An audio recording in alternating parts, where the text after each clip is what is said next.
آدم علیہ السلام کو جب اس دنیا میں مبعوث فرمایا، دنیا میں بھیجا، اور آدم علیہ السلام کی جب تخلیق ہوئی، اس سے پہلے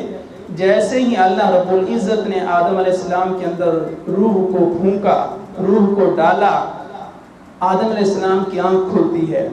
عرش پر لا الہ الا اللہ محمد رسول اللہ صلی اللہ علیہ وسلم لکھا ہوا واضح اور نمایاں انداز میں نظر آتا ہے۔ آدم علیہ السلام سمجھتے ہیں کہ ایسی تو کوئی مقدس ہستی ہے، خلیفۃ اللہ میں ہوں، وَإِذْ قَالَ رَبُّكَ لِلْمَلَائِكَةِ إِنِّي جَاعِلٌ فِي الْأَرْضِ خلیفہ، زمین میں خلیفہ میں بن رہا ہوں، خلیفۃ اللہ کا جو اعزاز ہے وہ مجھے حاصل ہے، لیکن کوئی محمد ایسا بھی ہے کہ جس کا نام اللہ کے نام کے ساتھ جو ہے وہ لکھا ہوا ہے۔ پھر اللہ کی تقدیر کے مطابق آدم علیہ السلام زمین پر تشریف لاتے ہیں اور عاجزی اور انکساری کے طور پر اللہ کی بارگاہ میں توبہ اور استغفار کرتے ہیں اپنے درجات کی بلندی کے لیے۔ انبیاء کا جو استغفار ہوتا ہے وہ اپنے گناہوں کی معافی کے لیے نہیں ہوتا، اس لیے کہ انبیاء، رسول، فرشتے یہ گناہوں سے معصوم ہوتے ہیں، یہ معصوم عن الخطا ہیں، ان سے گناہ سرزد ہو ہی نہیں سکتا۔ لیکن آپ ساری کائنات میں اگر چیک کریں تو سب سے زیادہ استغفار انبیاء ہی کرتے ہیں، گناہوں سے محفوظ ہیں، گناہ ان سے سرزد ہو ہی نہیں سکتا، لیکن اس کے باوجود ساری کائنات میں جو ہے وہ سب سے بڑھ کر استغفار انبیاء کرتے ہیں۔ اللہ کے رسول جو ہم استغفار کرتے ہیں، آپ نے دیکھا ہوگا قاتل جو ہم اتنا استغفار نہیں کرتے، چور ڈکیت جو ہم اتنا استغفار نہیں کرتے،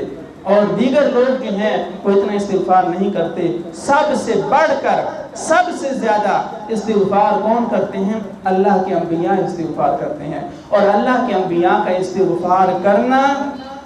وہ اپنے گناہوں کی معافی کے لیے نہیں ہوتا، بلکہ وہ اللہ کے ہاں اپنے درجات کی بلندی کے لیے ہوتا ہے اور اپنی امت کو استغفار کی تلقین کرنے کے لیے ہوتا ہے۔ تلقین سے مجھے ایک اور بات یاد آ گئی کہ حکم بھی یہی ہے کہ جب کوئی مسلمان بھائی فوت ہو رہا ہو تو آپ اس کے پاس بیٹھ کر بلند آواز سے خود کلمہ پڑھیں۔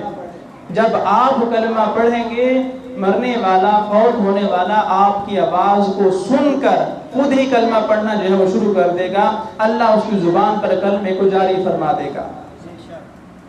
تو اسی وجہ سے انبیاء یہ نہیں کرتے کہ تم استغفار کرو، تم استغفار کرو، نہیں، اگر یہ کہیں تو یہ تو قولی حکم ہے، یہ تو قولی حکم ہے، وہ اپنے عمل کے ساتھ ظاہر کرتے ہیں اور ثابت کرتے ہیں کہ استغفار ہم انبیاء معصوم عن الخطا ہونے کے باوجود کر رہے ہیں، تو تمہیں تو اس سے بھی کہیں زیادہ استغفار کی ضرورت ہے کہ تم جو ہے وہ اللہ کی بارگاہ میں توبہ اور استغفار کرو۔ امت سے تو گناہ جو ہے وہ سرزد ہوتے ہیں، انبیاء سے گناہ سرزد نہیں ہوتے، لیکن اس کے باوجود انبیاء استغفار اللہ کے ہاں اپنی جو ہے وہ درجات کو بلند کرنے کے لیے اور اپنی امت کو تلقین کرنے کے لیے استغفار کثرت کے ساتھ کرتے ہیں۔ اب آدم علیہ السلام استغفار کر رہی ہیں، اپنے گناہوں سے معافی کا نہیں، اپنے جرموں کے، اپنے خطاؤں سے جو ہے وہ معافی کے لیے نہیں۔ کیوں کہ آدم علیہ السلام سے نہ کوئی جرم ہوا ہے، نہ ان سے کوئی خطا ہوئی ہے، نہ ان سے کوئی گناہ سرزد ہوا ہے،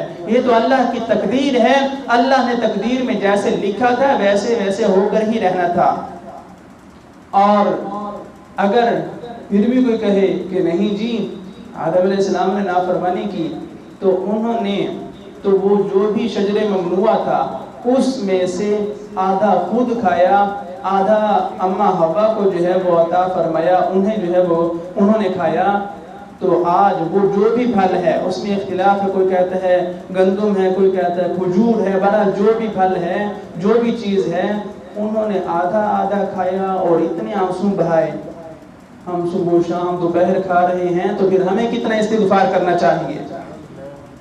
ہمیں کتنا استغفار کرنا چاہیے؟ اگر آپ بضد ہیں کہ جناب وہ آدھا دانہ کھانا جو ہے وہ جرم ہے، تو کبھی اپنے دامن میں بھی تو دیکھیں، اپنے گریبان میں بھی تو جھانکیں کہ ہم کتنے دانے کھا چکے ہیں۔ تو اس لیے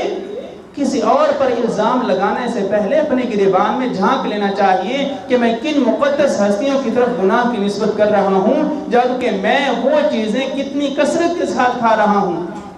اگر ان کو آپ گناہ گار ثابت کرنے پر اصرار کر رہی ہیں تو پھر سب سے گناہ گار زیادہ آپ ہیں، کہ انہوں نے تو آدھا دانہ کھایا لیکن ہم صبح دوپہر شام اس کے کھانے میں لگے ہوئے ہیں۔ تو کیا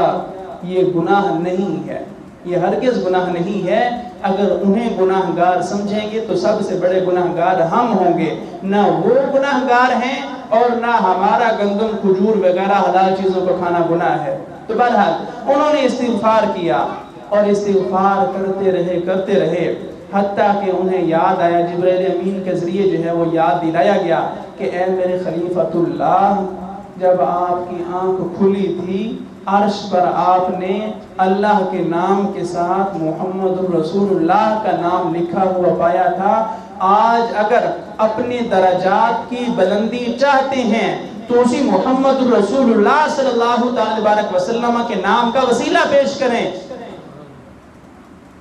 جن کے بابے کی توبہ ہمارے نبی کے نام سے قبول ہو رہی ہو، توبہ کا مطلب گناہوں سے توبہ نہیں، توبہ کا مطلب درجات بلندی کا بھی معنی ہے۔ تو جن کی توبہ، جن کے درجات محمد رسول اللہ صلی اللہ علیہ وسلم کے وسیلے سے ہو رہی ہیں، ان کی اولاد آج کہتی ہیں کہ وسیلہ تو جائز ہی نہیں ہے۔ بھی کس قسم کے لوگ ہیں آپ؟ آدم علیہ السلام نے اپنی زندگی میں پریکٹیکلی طور پر کر کے دکھایا، اور قرآن کہتا ہے کہ پھر ہم نے اپنی رحمتوں کا نزول آدم علیہ السلام پر بغیر حساب و کتاب کے فرمایا۔ جب آدم علیہ السلام نے استغفار کیا، ہم نے اپنی رحمتوں کا رخ پھر آدم علیہ السلام کی طرف متوجہ کیا، اس وجہ سے کہ آدم علیہ السلام نے نبی کریم صلی اللہ علیہ وسلم کے وسیلے سے جو ہے وہ استغفار کیا اور توبہ کیا، ہم نے پھر آدم علیہ السلام کے درجات کو بلند فرمایا، اور اتنے درجات کو بلند فرمایا کہ پھر کوئی حد و حساب ہی نہیں ہے۔ تو اس لیے آدم علیہ السلام اس دنیا میں آئے، سب سے پہلے آدم علیہ السلام آئے، ان کی زندگی میں ہی بتا دیا گیا کہ حضور نے آنا ہے، حضور نے آنا ہے، اور آپ کی جو توبہ قبول ہو رہی ہے وہ بھی انہی کے نام کے صدقے ہو رہی ہے۔ تو آپ نے ہر وقت اپنے ذہن میں یہ خیال رکھنا ہے کہ آپ نے بھی وعدہ کیا تھا، لَتُؤْمِنُنَّ بِهِ وَلَتَنْصُرُنَّ کا وعدہ آپ نے بھی کیا تھا، اور قَالُوا أَقْرَرْنَا آپ نے بھی کہا تھا۔ آپ کی زندگی میں اگر نبی رحمت صلی اللہ علیہ وسلم آ جاتے ہیں تو آپ نے بھی ایمان بھی لانا ہے اور حضور کی مدد بھی کرنی ہے۔